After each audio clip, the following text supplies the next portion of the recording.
J'ai un peu le mal du passé, j'ai le mal du pays. Je reviens du 90e anniversaire de l'harmonie de Florent Gévange et j'ai eu comme un coup de bourdon. Ah bon? Mais dis donc, mais quel âge as-tu? J'ai 97 ans. Oh! Et lorsque mon père, mon grand-père et le nonant Jean ont participé à la création de cette harmonie en 1927, j'avais 7 ans. Et mes parents m'ont tout de suite inscrit à l'école de musique. C'est comme ça que j'ai pu jouer de la musique toute ma vie. Eh bien écoute, tes parents ont eu bien raison, car sans cela, tu ne serais pas là cet après-midi pour nous raconter. Mais dis donc, que signifie nonant Jean? Ah, le nonant! Ah, dans la vallée de la Fench, le nonant, c'est le frère du père. C'est comme ça qu'on appelle l'oncle, si vous voulez, dans notre vallée. Ailleurs, c'est pas le cas, mais chez nous, on se rappelle tous de nos nonants. Il y avait le nonant Alphonse, le nonant Louis, etc., etc. Ah oui, oui, oui, je comprends. Je comprends aussi que la musique était une affaire de famille. Mais dis-moi, qu'est-ce qui brille là sur ta poitrine? Ah, ils m'ont remis une médaille là, dans le chapiteau, derrière, et j'ai eu comme un tournis, j'ai eu comme un vertige lorsque j'ai vu passer devant mes yeux toutes les images de la musique dans cette vallée de la Fench et tous les sons qui sont passés dans mes oreilles. Eh bien écoute, raconte-nous, c'était comment? Ah ben, c'était après la guerre de 14-18, toutes les usines tournaient à plein feu. Il y avait de l'activité partout, tout le monde avait du travail. Et puis les tramways passaient par-ci, passaient par-là.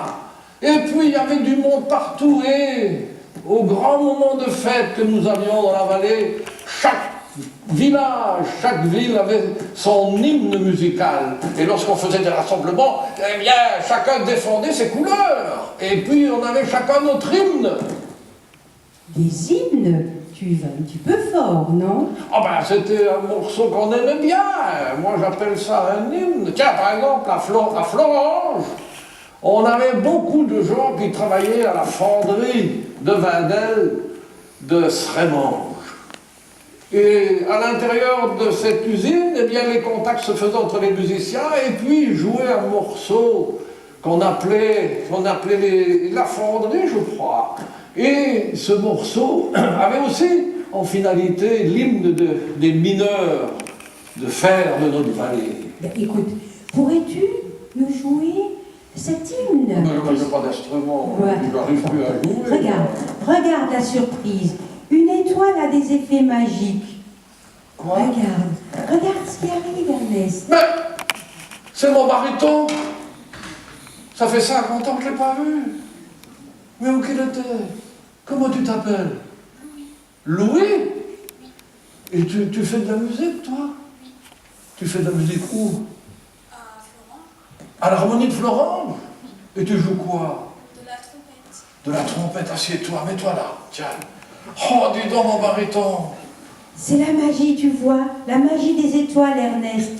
Allez, joue-nous un petit peu de cet hymne de Florent. Que vont penser les gens? Allez, vas-y. Tu sais quoi? On va faire comme si nous étions seuls Je sais ici, pas. à la passerelle. Je ne sais pas si je Tu vais... veux bien? Allez, courage, vas-y.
Ah si, parce que par exemple à Hayange, ils avaient un hymne qu'ils appelaient la 14.